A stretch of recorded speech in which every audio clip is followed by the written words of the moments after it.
this week's best MMA bets. We're talking UFC St. Louis. I'm going to give you guys my lock of the week, most confident picks, favorite underdogs. We'll talk Degen Props of the night and then finish it out with the parlays. So make sure you all smash that like button. If you're new to the channel, subscribe, turn the post notifications on, and make sure you share the video as well. Last week, underdog lock didn't come through because the fight did not happen. William Gomis was unfit to fight, pulled from his matchup with Gene Silva, and instead I have to scramble, and I came up with something for the post weigh-in lock, and I went for the chalky locky side of Mittebek Orbay. He pulled it off on the cards. The lock came through, so I feel, pretty damn good about the lock making his move, doing his thing, going out there and winning. And I'm looking forward to keeping the momentum surging into this week. So without further ado, let's jump right into it. We're going underdog this week. Lock of the week. Here is Billy Ray Goff. Billy Goff, underdog lock. Why am I going with Billy Goff here? Because I think he can put a high pace on Trey Waters and really wear him down. Something I've noticed about Waters, he is a very technical but point-heavy striking style, whereas he needs to keep these opponents away. Billy Goff kind of has the contrary style. Significantly shorter, less reach for sure, but a very high-volume pressure fighter with power, and I think even some of the wrestling to give Trey Waters problems. I could see Billy Goff surprising Waters with some double legs, making this a very interesting fight. I think Waters is going to struggle with the output and the pace. I think Billy Goff is a very valuable underdog here this week. Currently, he is sitting at plus 140, and I think he's going to beat Trey Waters. I know many of you will look at Waters as tall as he is, the long wingspan, but I don't see him with the stinging power to keep Billy Goff away. Instead, I think Goff is going to be in his face, willing to take some shots to close distance, but doing damage on the inside and making this a nasty fight. I got to go with Billy Goff, the young savage, for the upset here. I do think he beats the long and tall point fighter in Trey Waters. I also feel like the fight is probably going under. Now, looking at the money line odd, as I said, plus 140 for Billy Goff. The under 2.5 is at minus 165. Goff to win by KO is up at plus 360. I think I see more of an overwhelming TKO finish. Punches against the cage, rips to the body, and then potentially some ground and pound from the top position. I had to follow up because last week the underdog lock didn't happen and I went chalky locky. I said, you know what? This week I'm going to drop a banger for the people and give you guys, a valuable dog instead of the chalky locky. I have some chalky lockies coming up in the most confident pick section, which we're going to jump to right now, and I'll bring them up on screen and we'll talk about them. I'm very confident in a lot of these favorites here. We'll look at each one of them. We have Mateusz Rebeshki, we have Kevin Jousset, we have Joaquin Buckley, and we have Robelis Despaigne. First, let's talk Rebeshki. Now, the reason I'm picking him to win is because Diego Ferreira is now 39, lacking a good striking game, a jiu-jitsu-based fighter against a bullying pressure fighter with Rebeshki, who also has power, and he's built like a damn freight train. I think Rebeshki is going to run Diego Ferreira over. Now, he is a minus 400 favorite, so chalky locky, chalky most confident pick. I'm expecting under at minus 170. I think Rebeshki by KO TKO, because Diego Ferreira, even though I see him getting finished, him to be submitted is seeming like a very rare thing. He's never been submitted as a pro MMA fighter. I think Rebeshki, if he is in the top position, is doing damage with ground and pound, but not so much him looking for a technical submission. Looking at Rebeshki by knockout, I think it could happen on the feet because I don't think Diego Ferreira is a good striker. Even though he caught Michael Johnson with the perfect looping overhand, it was still not looking like this maestro with his hands.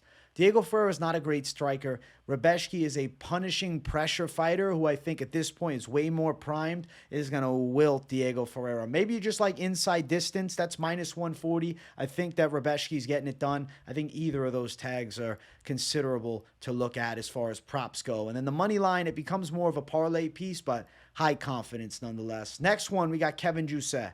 Minus 225, Kevin Jousset. Jared Gooden, plus 190. Kevin Jousset is a confident pick for me. Gooden is not near the technical skill set of Jousset, and I think that the stand-up game is going to flow beautifully here. Gooden's hittable with shots. He was losing in a striking match against Wellington Turman until he landed the kill shot, and Turman is a jiu-jitsu fighter. Kevin Jousset is a well-rounded fighter that trains at City Kickboxing, and there is some remnants of the Israel Adesanya influence in his striking game, and I don't think Jared Gooden has anything for Jousset here. He's a very high confident pick. Jousset a win by knockout plus 220. Normally, Jousset is a decision winner, but the reason that I went towards the knockout side is because Gooden's willingness to engage, and I think Gooden is going to be looking to throw big shots, and Jousset will find gnarly counters. So we're going to go with Kevin Jousset. I'm going to officially call knockout, but another one where it's a chalky locky, minus 225. Definitely something that we're going to be talking about in the parlay piece at the end of the show. So keep your eyes on it, man. It's coming up next. Another one of these high confidence calls on the card is going to be none other than Joaquin Buckley. I think some of you are going to say, bro, no way. How are you putting him in the most confident pick section when it's a near even line and he's fighting a guy that's 6'5"? Simply put, I think Nascimento and Ruiziboev may end up being the fraud of the week, okay? He's an underdog that people are jumping on. They love his frame. He's 6'5", he's long, he's got a lot of submissions, right? Note something. He hasn't fought since 2021 at 170. Yes, he fought 6 weeks ago at 185 and he looked like a full-fledged middleweight. Now in 6 weeks time, but realistically shorter than that, this is a short notice spot for both Buckley and Ruiziboev. He's going to now have to shred his frame down and be ready for a hard 3 rounds with a primed version of Buckley who's really found himself at 170. Buckley's done well against tall kickboxers, right? Look at his fight even against Nasruddin Imavov. He wasn't completely outgunned. Yes, lost, but still gutsy effort in the fight. Ruiziboev cutting to 170. I'm not certain that he pulls this off. I'm not certain that he makes weight. I think he comes in at 173 potentially. If he's on weight, though, he's really drained himself out. I expect fatigue later in the fight. I could see a good first round and then Buckley taking over in the second and third. I think Buckley will be live for a third round finish. Now, the knockout for Buckley is only plus 110. It's not a magnificent line because he is very live to also win a hard-fought decision if they go that long. Note that Buckley's also at home, so not to say that there's going to be a robbery or anything that will take place, but the crowd influence is definitely going to be Team Buckley through and through, and I think Buckley could potentially take it at plus 425 on the decision. Now, Buckley in round number 3 has made a lot of sense to me, plus 750. A tired Ruiziboev who cut a lot of weight to get to 170 instead of properly shredding himself down to the weight class. Now he's taking a short notice, 6-week spot, not even really, and he's taking on Buckley, who's a more full-fledged true 170, I guess, smaller guy for sure. Yeah, Ruiziboev 6'5". I understand Ruiziboev's skill set. I understand why people are a fan. I understand why people believe in him betting wise as an underdog. But I'm telling you right now, I don't feel confident in him at 170 pounds. I see him as an 85er. I think he's going to struggle with Buckley's pressure. I think he's going to struggle with Buckley's power. And I think Ruiziboev cutting all that weight is going to make his chin susceptible to clean shots too. And I think Buckley may be very live for a third round finish here. So I'm going to go with Buckley. I'm going to officially call a knockout, but decision or knockout tends to be a decent line because if you have the availability of it, currently don't see it. But if you do, knockout or decision, Buckley makes a ton of sense. He's a very slight favorite, and this is a controversial matchup. And putting him in the most confident picks, maybe it's a controversial take because I know Ruiziboev is a well-liked underdog, but I'm telling you, I am worried that he's going to be the fraud of the card. I know he won against Dumas, but you look back in the fight, it was the eye poke that really led to the finish. It wasn't his magnificent striking. Not that Ruiziboev isn't a good striker, but he's fighting at 85, right? And now he's cutting down to 170. I just don't love it, man. I think it's a bad idea to shred down to 170 on short notice. If you would have taken 4 months, different conversation. If it would have been Buckley going up to 85, different conversation. Circumstances are a massive factor, and that is why I'm going with Buckley at home to get the win. I think he's going to end up getting a late finish of Ruiziboev. I think they go over 1.5. That's minus 150, another valuable line. Potentially to parlay up, too. Now, the next one in this most confident pick section is going to be Rebellis Despaigne, the heavyweight savage. I think Where's Waldo's going to bed, okay? And if you're looking at me like, dude, you're fully glazing him, you're just going Rebellis Despaigne because the hype is with him. Note something. I have been Team Waldo for most of his fights, okay? I think, never picked against Waldo Cortes-Acosta, and normally I'm right, until now. Because I recognize Ruiziboev Despaigne is a freak, and I think that Waldo is susceptible to being chinned here by Despaigne. Note that Waldo Cortes was a 6-4 professional boxer, and yes, he has quality striking in mixed martial arts, and he's never been knocked out in MMA with an 11-1 record, but we're not going to forget about something. He's been laid out in boxing before. The chin has been cracked, and Ruiziboev Despaigne's momentum rising, his freakish frame, and I think high-tier potential, I believe he's going to show out against Waldo. Because what's going to happen here is one of two things.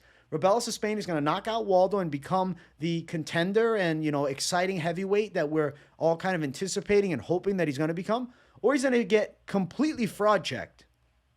I am going to lean for him performing, winning, and moving up in the ranks. I don't think Waldo's going to be the guy to beat him. Ruiziboev Despaign is still a special talent. He's got freakish knockout power. He's incredibly long. He comes from the Taekwondo background, which gives him very good movement. Waldo has struggled with kicks to the legs in the past. Not saying that necessarily Despaigne's getting a leg kick knockout, but throwing a couple leg kicks and then clobbering a straight shot or an overhand on Waldo will be a great strategy. I think Ruiziboev Despaign shows out. I'm calling knockout. I'm calling first round KO. Despaign by KO, -175. It's not a good line. Despaign to win in round number 1, -120 for that line. I do think he's very live in the first round. He's gotten all first round finishes. The way Waldo lasts in this fight is tying up, holding, clinch, pressure, control. We're in the big octagon too, which I think that also favors the distance striking from Ruiziboev Despaign. I can't wait for him to put it on. I'm going to Spain, high confidence. We're putting them in the lineup. Those are the high confidence calls, the most confident picks, and the couple of chalky lockies in the mix here for UFC St. Louis. Now, I want to talk about some valuable underdogs. Now, I have an underdog lock. I would say that would be the most confident underdog. Don't get it twisted, though. I still think these other underdogs that I'm going to mention have a fair shot of winning. And one of them I was actually very close to calling as the dog lock instead of Billy Goff. But for whatever reason, in the moment, I said I'm going the other side. +120, Charles Johnson. And then the other side of it is Terrence McKinney, +144. So I think Charles Johnson outworks Jake Hadley and wins the decision. I think he's a very good underdog in this fight here. I think he could easily be the dog lock. I don't know. Monday, I dropped my lock, whether it's a dog or a chalky locky, and then I got to ride with it. And Billy Goff, to me at that moment, feels like the right one. Now I think him and Charles Johnson are both kind of in contention, and we'll see after weigh-ins how everything feels. But right now, I do think that Goff and Johnson are both fantastic dogs. Johnson to win a decision over Jake Hadley makes a ton of sense. Johnson's going to be a real hard fight for Jake Hadley. I'm not impressed by Hadley, and I think that Charles Johnson's good. Underrated good. Decision win for Johnson +200, but just money line him +120. I think he probably wins the decision, though. Charles Johnson on the cards is going to be my official call. I can see him outstriking Hadley, doing well, defending takedowns, finding decent shots, and in a tit-for-tat fight, pulling it off, eking out a decision. I'm going Johnson in the flyweight division, +120. Come on. That's a great underdog. Are you kidding me? Great dog. The next one is Terrence McKinney, who is kind of a round-or-bust type of fighter, unfortunately. But you know what? I think we're going to be cruising with Terrence McKinney this week. He's +144. Esteban Ribovics, -164. Now, the odds, will vary wherever you're at. But McKinney as a dog against Ribovics, I'm not a Ribovics guy, okay? I have never felt Esteban Ribovics to be that good. Kemuela Kirk had his back in the first round and was working for a rear naked choke. And, bro, it's Kemuela Kirk. Terrence McKinney takes you back. He's finishing it. I'm going McKinney first round sub. As far as the submission line, McKinney is +425. As far as the first round win for McKinney, now it's only at +275. But if you're going real gnarly with the nutsack, +600 first round sub for McKinney. I understand why some people like the possibility of knockout too, because McKinney does have devastating power and he's a very fast starter. But on the ground, I think he's going to take advantage of Ribovics, man. I'm not a big Ribovics believer. I think he has an okay striking game. He's fairly well-rounded, but lacks anything special. Terrence McKinney has the special gift of explosiveness, power, physical strength, and grappling control, regardless of him gassing in fights and ending up looking like a moron come the second round. I believe that he beats Esteban Ribovics. And if he's unsuccessful here, I think the Terrence McKinney hype just absolutely nosedives. That's not what I'm seeing. I think he beats the 11-1 Ribovics. It seems like Terrence McKinney's going to have some momentum going back in his favor, and I'm going to be happy to see it. McKinney, first round, I'm calling submission over Ruiziboev in this fight right here. Those are my favorite underdogs. I do want to talk some of the Degen props of the night. Now, I have a nice list of them written out. We're going to bring them all up on screen here, and we're going to talk about them. Okay, so first one we're going to bring up is going to be Derek Lewis by KO. I think this just makes a ton of sense. Was very close to putting Derek Lewis in the most confident pick section, and, you know, I nearly did. And I think him and the side of Rebellis were kind of at a standstill for me.